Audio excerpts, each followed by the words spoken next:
అపోస్తలుల కార్యములు 3వ అధ్యాయం. పగలు 3 గంటలకు ప్రార్థన కాలమున పేతురును యోహానును దేవాలయమునకు ఎక్కి వెళ్ళుచుండగా పుట్టినది మొదలుకొని కుంటివాడైన ఒక మనుషుడు మోసుకొని పోబడుచుండెను.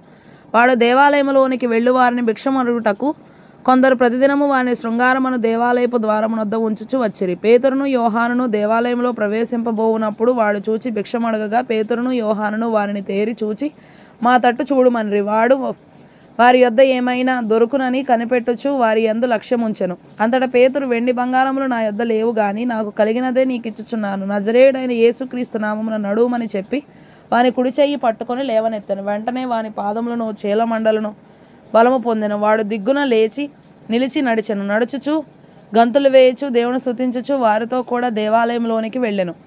వాడు నడుచుచు దేవుని స్తుతించుట ప్రజలందరూ చూచి శృంగారమును దేవాలయపు ద్వారం వద్ద భిక్షము కొరకు కూర్చుండిన వాడు వీడే అని గుర్తెరిగి వానికి జరిగిన దానిని చూచి విస్మయముతో నిండి పరవశులైరి. వాడు పేతురును యోహానును పట్టుకొని ఉండగా ప్రజలందరూ విస్మయం పొంది సొలొమోను దను మంటపములో ఉన్న వారి యొద్దకు గుంపుగా పరుగెత్తి వచ్చిరి.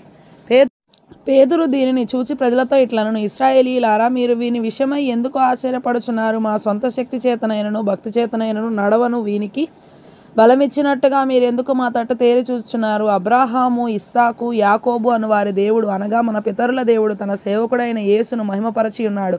మీరు ఆయనను అప్పగించితిరి. పిలాతు ఆయనను విడుదల చేయుటకు నిశ్చయించినప్పుడు మీరు అతని ఎదుట ఆయనను నిరాకరించితిరి. మీరు పరిశుద్ధుడును నీతిమంతుడునైన వారిని నిరాకరించి నరహంతకుడైన మనుషుని మీకు అనుగ్రహింపమని అడిగితిరి. మీరు జీవాధిపతిని చంపితిరి గాని దేవుడు ఆయనను మృతులలో నుండి లేపెను. అందుకు లేక ఆయనకు మేము సాక్షులము. ఆయన నామమందలి విశ్వాసం మూలముగా ఆయన నామమే మీరు చూచి ఎరిగియున్న వీరిని బలపరచెను. ఆయన వలన కలిగిన విశ్వాసమే మీ అందరి ఎదుట వీనికి పూర్ణ స్వస్థత కలుగజేసెను. సహోదరులారా, మీరును మీ అధికారులను తెలియక చేసిరని నాకు తెలియను. అయితే దేవుడు తన క్రీస్తు శ్రమపడునని సమస్త ప్రవక్తల నోట ముందుగా ప్రచురపరిచిన విషయములను ఇలాగు నెరవేర్చెను. ప్రభు సముఖము నుండి విశ్రాంతి కాలములు వచ్చునట్లును మీ కొరకు నియమించిన క్రీస్తు యేసును ఆయన పంపునట్లును మీ పాపములు తుడిచివేయబడు నిమిత్తమును మారుమనస్సు నొంది తిరుగుడి. అన్నిటికీ కుదురుబాటు కాలములు వచ్చునని దేవుడు ఆది నుండి తన పరిశుద్ధ ప్రవక్తల నోట పలికించెను. అంతవరకు యేసు పరలోక నివాసి అయి ఉండుట ఆవశ్యకము. మోషే ఇట్లనెను, ప్రభువైన దేవుడు నా వంటి ఒక ప్రవక్తను మీ సహోదరులలో నుండి మీ కొరకు పుట్టించును. ఆయన మీతో ఏమి చెప్పినను అన్ని విషయములలో మీరు ఆయన మాట వినవలను, లేక విందురు. ఆ ప్రవక్త మాట వినని వాడు ప్రజలలో ఉండకుండా సర్వనాశన మగునెను.